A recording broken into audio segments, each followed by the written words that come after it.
Hello and welcome to this edition of Bayou Time. I'm your host, Keith Whiteside, licensed clinical social worker with Chevron Home Care. Very glad you're joining us. However, you may be joining us, we appreciate it. Always glad to welcome in my friend and colleague, Earl Eues. How are you doing, Earl? Hey, Keith, doing great today. I appreciate it. I'm so very glad. Of course, Earl's the Chevron Parish Director of Emergency Preparedness and Homeland Security. And, you know, it's interesting, Earl. We focus on this beginning of June. We think about it as hurricane season, but we get some of these seasonal storms like we did this week. And that's some challenging weather. Yeah, well, the atmosphere, the temperatures have been so high. Right. I mean, just this weekend we had heat indexes around 110. Right. So, and I think it's 110 today. But Right. with the atmosphere heating up like that, and then we get these disturbances up in the upper atmosphere, we get these tremendous thunderstorms that develop. Right now, we have a very high pressure system over the Texas area, Right. To our producing west. record temperatures over there at the present time. Right. And then we have a jet stream that's circulating around it, coming down towards us, and giving us that winds aloft in those thunderstorms that's creating these hailstorms that we got the last couple of days Yeah, in different parts of our viewing area. Yeah, it's not just thunderstorms; it's hailstorms, and that's a little unique for us. I mean, we get these, but not that often. We some golf ball sized hail. Yeah, I think I saw close to us. today where I think they broke the record on hail size in the Baton Rouge area. Wow. From last night. So very dangerous. Mm-hmm. If there is that size hail outside, please don't go outside. Yeah. And you can see some of the damages on some of the cars. It's hitting the cars, and it's also damaging to your roof. Mm-hmm. And the problem with that is hail damage is part of your wind and hail damage deductible on your roof. So if you have a claim because of hail damage, you're going to have to pay the deductible in order to get it repaired. And very often, it's just it may be minimal damage to the roof, but it's still damage to your roof. That's right? correct. But That's but correct. your deductible is probably awfully high, Yeah. as we experience. And so many people have these beautiful new roofs, right? That's correct. I mean, That's I wonder correct. how many roofing tiles, roofing shingles have been put on in our Oh, viewing a area. tremendous amount. You know? Just with Hurricane Ida. Yeah. So hail can cause a lot of damage. Right. So my recommendation, especially if you're riding around, you need to go find a place to park under, like mostly a gas station that has the little overhangs or coverings, and try to get under under an there, overpass. under an overpass, just somewhere where you can get out of that hail so it doesn't damage your car. I mean, they had cracked windshields last night on some people's vehicles, not here, but in some places of our viewing area. Right, right. A little bit farther north and west Right. of us. Around the up Labrador Bayou, area. right. One of the Villes. Yeah. And again, the other thing is the wind. I mean, some of these winds, I mean, they were saying we have 50 and 60 sustained winds. I Yeah, mean, some of 60 those mile an hour blew winds. to 70. I mean, Trees that got knocked over, a lot of tree limbs. A lot of electricity was out in other parishes like St. James, Assumption, St. Charles. They had a lot of power outages last night. I'm going to say, fortunately, some of, our area looked like pretty much avoided some of that because it kind of degraded. The storms degraded before they got down here. Then they moved to the west a little bit and increased again Kinda around the Morgan reformed. City, St. Mary area. yeah. And again, it's just one of those things that's unpredictable. As our predictability, we're going to talk about predictability in hurricane season and those kinds of things. We talk about hurricane preparedness in our next segment. But some of these things are just unpredictable. But we need to be aware. And so one of the things I was excited about is I had so many alerts for that weather that came through on Tuesday that I knew what was going on. I can keep referring back to what it looked like, and I got to see it break up a little bit before it got to our area. Yeah, I mean, with our app system here for the Terrible Parish Office of Homeland Security Emergency Preparedness through the smartphone app, these are when the Weather Service sends out these severe weather storms or hail notices, it's automatic, so it goes through. The other things that aren't automatic, we have people on staff that are pushing those notifications out so people can get them either via an email or through our app. if it's not automatic through the National Weather Service. So it's good to have a way to get weather information if you know, during these times. And I always stress it's good to have a weather radio in your house. Right. Last night, my weather radio probably went off, if I'm not going to exaggerate, probably about 15 times last night. Now I do have it set for other parishes Right. that surround us, to, you know, to make sure I know what's coming in from the other parishes. But the other strange thing is you'll notice those systems were moving from the east to the west. Very And- odd for and- us. and it's because of the position of that high pressure, the low pressure on the right side of us, and the jet stream in between both of those, Right. grabbing them and pushing them to the west. Right. And again, just knowing that it's different, but it's also different from where that wind's coming from. Exactly. You know, we had a conversation. I'm fortunate that we had a shutter discussion at my house because my shutters are finally coming in. I'm excited about that. But we talked about the positioning of front door and back door. Both of those happen to be double doors. I get now a bar that I can install to prevent those doors from opening. From opening. Yeah. And they said very specifically, it depends on which way the storm is coming from.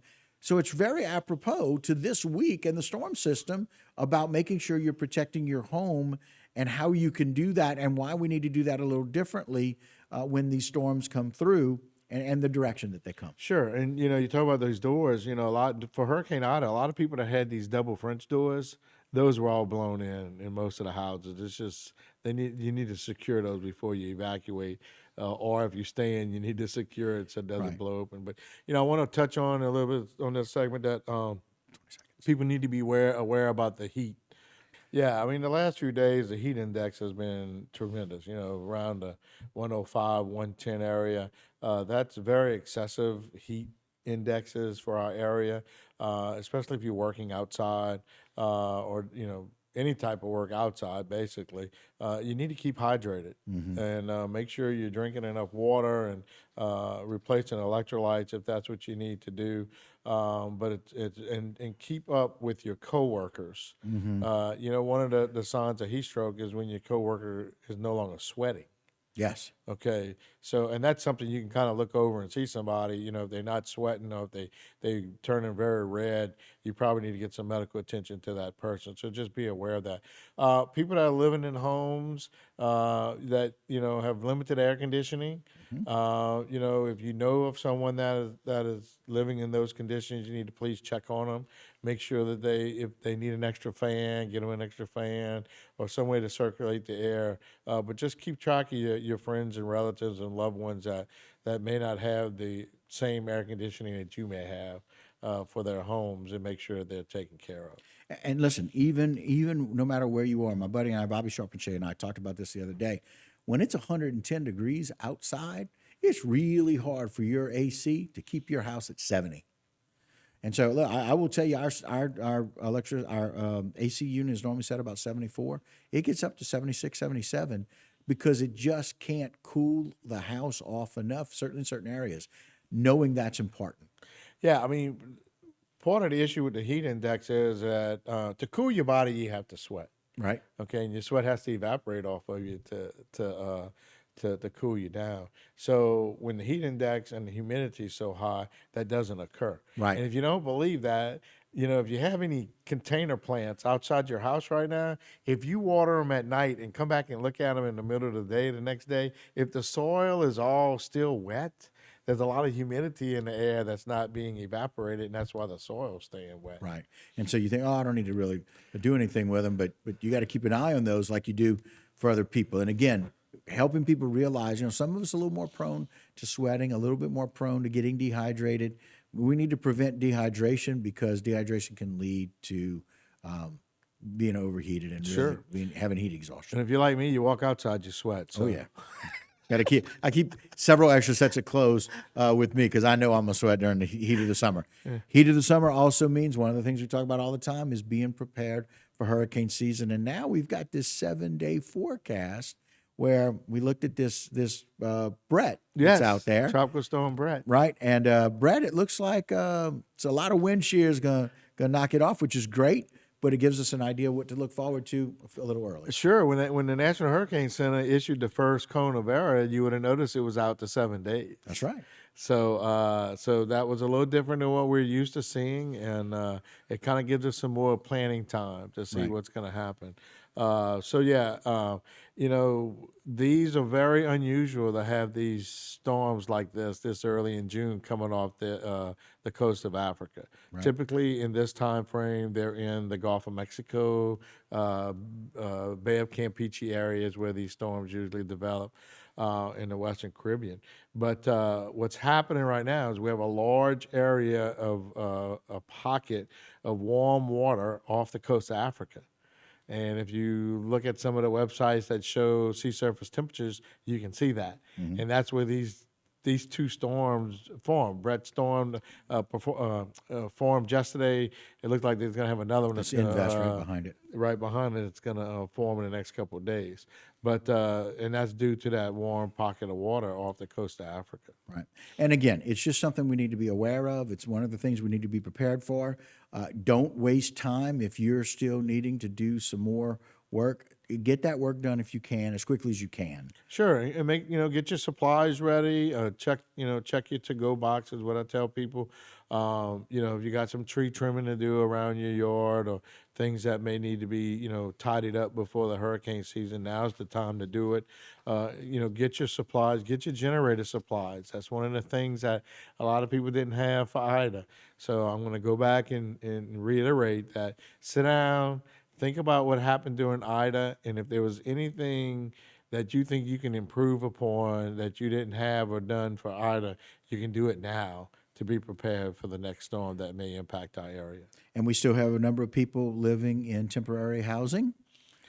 So we kind of want to make sure that we do our little shout out to them about their preparations. Sure, they need to make sure that they have a place to go. In the event that we have a tropical storm or a Category 1 or 2 storm, for those living in temporary housing, we will have shelter available for you.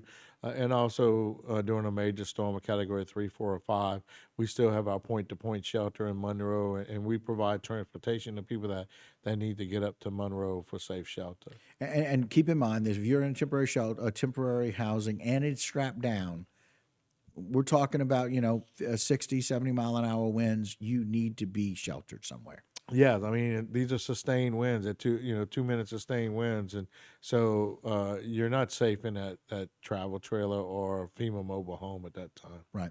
Earl, I appreciate you coming on. Thank you for always being prepared to help us to be better prepared. And so we're thankful to have your leadership. And I appreciate the fact that you're always looking at the other parishes as well, listening to that weather radio, seeing those updates. Yeah, well, it usually hits somebody else before it hits us. So Right. I try to make sure that we know what's coming either from the east, west, or the north, and that we're prepared for it when it gets here. I appreciate it. I look forward to 0 hurricanes this year, my Me friend. too. All right, very good. We want to keep saying it. All right, guys, that'll do it for this particular segment. Don't go anywhere. A lot more Bayou time when we continue.